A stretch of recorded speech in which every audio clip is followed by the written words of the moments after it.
иначе това обвинение по 280 беше прекратено, аз осъдих държавата. Сега изведнъж днес ми се предявява обвинение, което аз не мога да коментирам в детайли, такива въпроси можете да се задавате на моите адвокати, но то се базира точно на това, се твърди, аз мога да го кажа това, да разреши, че на база на това обвинение 282, което сега е възобновено или ще бъде възобновено, това вече правен въпрос, така че аз се извинявам, ако засега някакъв правен въпрос, аз не съм юрист.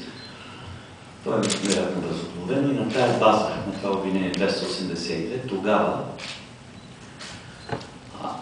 съм придобил някаква имотна финансова облага в размер, мисля, че на 20 милиона, като още тогава в обвинението, в разследването на прокуратурата, след това в съдебните, никъде никой не е споменавал, не е обвинявал, не се е опитвал да твърди, защото че има някаква имотна облага от това.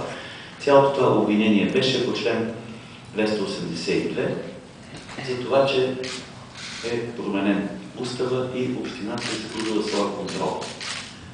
Като един от другите аргументи, които аз съм да изтъкна днес, е, че една лъжа, това е една от другите причини за това изявление, което няколко лъжи се повтарят 100 пъти, те в очите на хората, за съжаление, стават истина. Много упорито се твърди Лорик Павлов като общински чиновник, общински служител, общински чиновник, така да е дългогодишен. Аз не съм бил нито един ден такъв. Нито съм бил служител на Столична община, нито съм бил общински съветник. Аз съм бил избран за член на надзорния съвет на Общинска банка.